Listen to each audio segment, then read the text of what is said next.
Hello friends, मैं सुनीता अग्रवाल। मेरे channel पे आप सभी का बहुत बहुत स्वागत है। तो आज हम बनाएंगे बहुत ही ज्यादा टेस्टी रेसिपी। तो चलिए बनाना शुरू करते हैं। आज मैं आपको बिल्कुल अलग तरीके की साउथ इंडियन टमाटर की चटनी बनाना बताती हूँ कैसे बनाई जाती है। और ये चटनी खाने में बहुत ही ज़्यादा टेस्टी लगती है और इसे बनाना भी बहुत आसान है। झटपट बन के तैयार हो जाती है और आप इसे इडली, डोसा, बड़ा, चावल, चपाती आप किसी के साथ भी खा सकते हैं। ये सभी के साथ खाने में टेस्टी लगती है। तो चलिए टमाटर की चटनी बनाना शुरू करते हैं। टमाटर की चटनी बनाने के लिए ये हमने 2 मीडियम साइज की प्याज लिए, 3 मीडियम साइज के लाल टमाटर, 5 से 6 सूखी वाली लाल मिर्च, 5 से 6 लहसुन की कलियां ली हैं। अब सबसे पहले प्याज और टमाटर को हम काट लेते हैं। तो सबसे पहले हम प्याज को काट लेते हैं। तो हमें प्याज को रफली काटना है।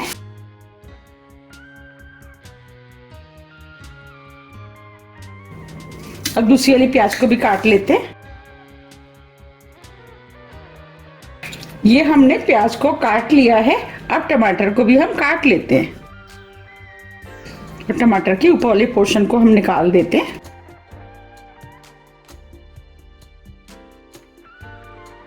टमाटर को भी हम रफली काट लेते हैं।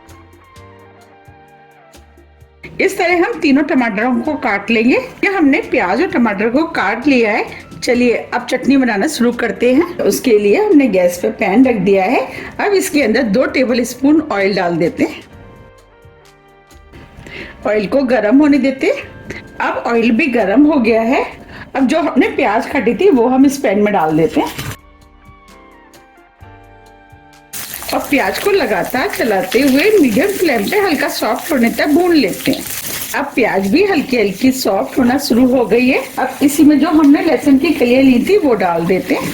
लहसुन को भी 1 मिनट करीब प्याज के साथ भून लेते हैं। अगर आप लहसुन खाना पसंद नहीं करते हैं तो आप लहसुन को स्किप भी कर सकते हैं। 1 मिनट करीब हो गया है।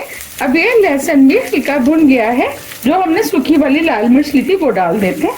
ये हमने थोड़ी सी इमली ली है, इसे भी डाल देते हैं और इन्हें भी हम 1 मिनट करीब भून लेते हैं। और ये चटनी खाने में बहुत ही ज़्यादा टेस्टी लगती है। अगर आपने पहले इस चटनी को कभी नहीं खाया है तो आप इस चटनी को एक बार ज़रूर ट्राई कीजिएगा। आपको भी ये चटनी बहुत ज़्यादा पसंद आएगी। अब ये मिर्चें भी हल्की भुन गई है। ये 1/4 कप रोस्टेड चने की दाल लिए, इसे भी डाल देते हैं। आप इसकी जगह 1/4 कप मूंगफली का भी इस्तेमाल कर सकते हैं। चने की दाल को भी हल्का सा भून लेते हैं। हमें इसे ज्यादा नहीं भूनना है क्योंकि चने की दाल पहले से ही भुनी हुई होती है। अब ये चने की दाल भी भुन गई है। अब जो हमने टमाटर काटे थे वो हम इसके अंदर डाल देते हैं। टमाटरों को मिक्स कर देते हैं।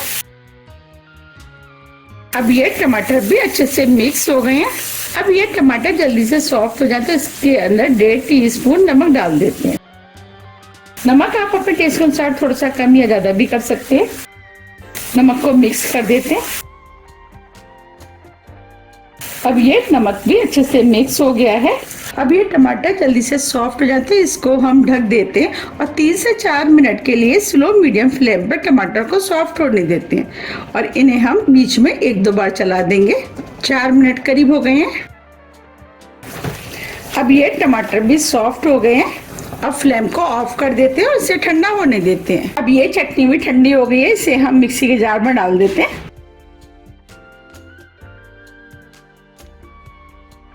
अब चटनी में आधा कप पानी डाल देते हैं और चटनी को मिक्सी से एकदम महीन पीस लेते हैं। ये हमने चटनी को मिक्सी से एकदम महीन पीस लिया है।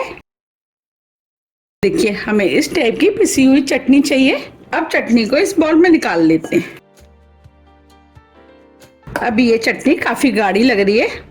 अब जो जार में चटनी लग रही थी उसी में हमने 1/4 कप करीब पानी डाल दिया है। अब इस पानी को भी हम इसी चटनी में डाल देते हैं। चटनी में मिक्स कर देते हैं। चटनी को आप अपने टेस्ट के अनुसार थोड़ी सी गाढ़ी या पतली भी कर सकते हैं। अब हम इसके अंदर तड़का लगा लेते हैं।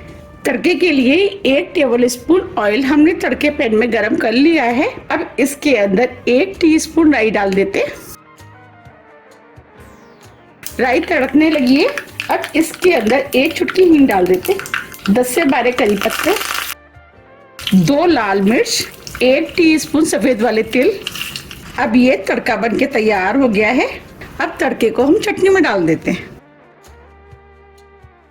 और चटनी में तड़के को मिक्स कर देते हैं। देखिए कितनी बढ़िया टमाटर की चटनी बनके तैयार हुई है। मैंने चटनी के साथ खाने के लिए इडली बनाई है। आप चाहे तो इस चटनी को डोसा, बड़ा, चावल, चपाती आप किसी के साथ भी खा सकते हैं। ये सभी के साथ खाने में टेस्टी लगती है।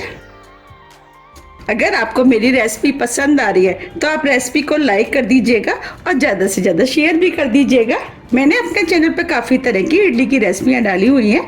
आप मेरे चैनल पर जाकर के उन सभी इडली की रेसिपियों को देख सकते हैं। हमने जो चटनी बनाई थी वो हम इसके ऊपर डाल देते हैं।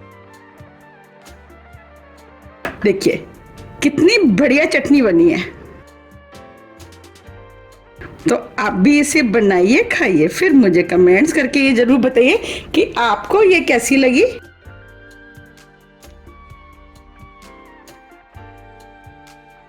अब मैं आपको इडली को तोड़ के भी दिखा देती हूँ।